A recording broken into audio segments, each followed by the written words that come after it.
அனைவருக்கும் வணக்கம். இது சங்கிலியன் விசேட செய்திகள். செய்திகள் வாசிப்பவர் செய்தியாளர் எஸ். கலாதேவன். இன்றைய விசேட செய்திகளின் தலைப்புச் செய்திகள். ட்ரம்பின் ஒற்றை வார்த்தை சரிவடைந்த எண்ணெய் விலை, எச்சரிக்கும் பொருளாதார வல்லுநர்கள். மத்திய கிழக்கில் நிலவும் போர் மோதல்கள், ஜெய்சங்கர் விஜித்த ஹேரத்துக்கு இடையே விசேட தொலைபேசி உரையாடல். அமெரிக்காவில் வெடித்து சிதறிய முக்கிய தளம், ஈரான் மீது பெரும் பீதியில் ட்ரம்ப் நிர்வாகம். துபாயில் பணியாற்றும் ஆசிரியர் கட்நாயகி விமான நிலையத்தில் கைது. இணையதளம் வழியாக பண மோசடி, வெளிநாட்டு கும்பல் சுற்றி வளைப்பு. நீதிமன்ற வளாகத்துக்குள் நடந்த பயங்கரம், கொடூரமாக கொலை செய்யப்பட்ட பெண். இனி விரிவான செய்திகள். ட்ரம்பின் ஒற்றை வார்த்தை சரிவடைந்த எண்ணெய் விலை, எச்சரிக்கும் பொருளாதார வல்லுநர்கள். போரை முடிவுக்கு கொண்டு வருவதற்கான பேச்சுவார்த்தைகள் நடைபெற்று வருவதாக அமெரிக்க ஜனாதிபதி டொனால்ட் ட்ரம்ப் கூறியதை அடுத்து ஆசியாவில் எண்ணெய் விலைகள் கடுமையாக சரிந்துள்ளதாக வெளிநாட்டு ஊடகங்கள் செய்தி வெளியிட்டுள்ளன. பிரெண்ட் கச்சா எண்ணெய் ஒரு பெரலுக்கு 6.6% சரிந்தது.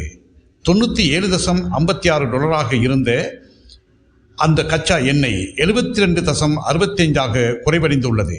அதே நேரத்தில் அமெரிக்காவில் வர்த்தகம் செய்யப்படும் எண்ணெய் 5.5% அதிகமாக சரிந்துள்ளது. $87.20 குறைந்துள்ளது.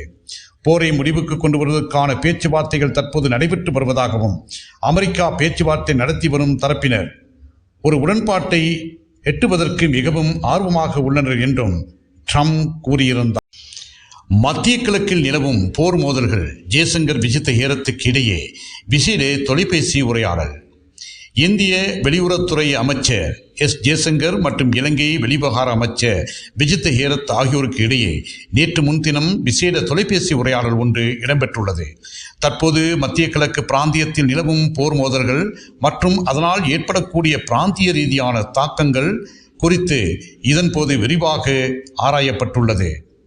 இது தொடர்பாக தனது எக்ஸ் சமூக வலைத்தள பக்கத்தில் பதிவொன்றை இட்டுள்ள இந்திய வெளிவிவகார அமைச்சர் ஜெய்சங்கர், இலங்கை வெளிவிவகார அமைச்சருடன் ஒரு சிறந்த உரையாடல் இடம்பெற்றது என்று குறிப்பிட்டுள்ளார்.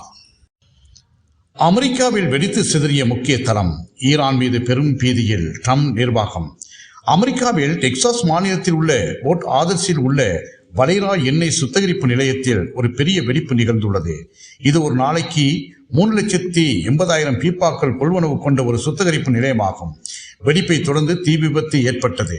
மேலும் அதிகாரிகள் உடனடியாக நடவடிக்கை எடுத்து குடியிருப்பாளர்களை பாதுகாப்பான இடங்களுக்கு வெளியேற்றினர்.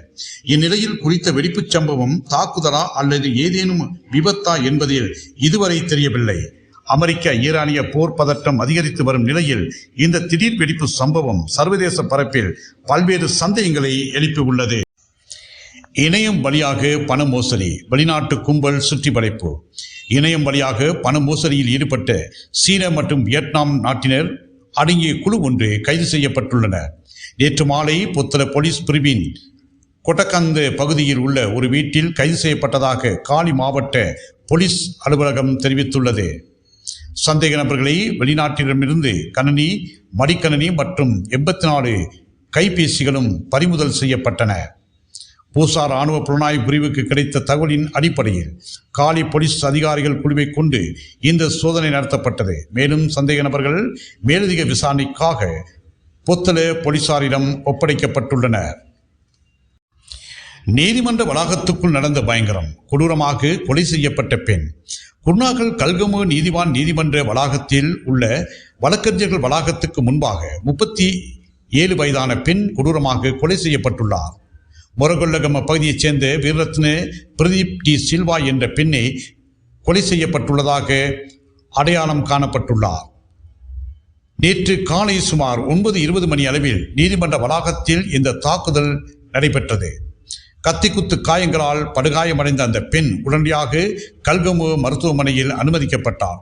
ஆனால் தீவிர சிகிச்சை பிரிவில் சிகிச்சை பெற்று வந்த நிலையில் இன்று காலை சுமார் 9:45 மணி அளவில் அவர் உயிரிழந்தார்.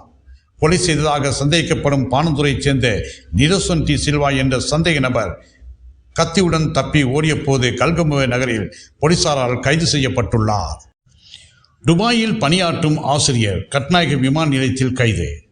கட்நாயக்க விமான நிலையத்தின் வருகை முனையத்தில் 2 பயணிகள் கைது செய்யப்பட்டுள்ளனர்.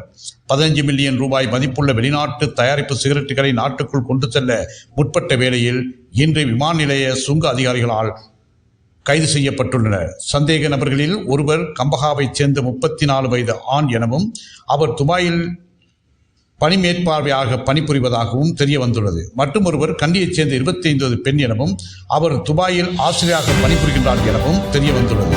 இத்துடன் இன்றைய இலங்கையின் விசேட செய்திகள் நிறைவேறுகின்றன. மீண்டும் ஒரு விசேட செய்தி அறிக்கையின் ஊடாக அனைவரையும் சந்திக்கும் வரை அன்பு வணக்கம்.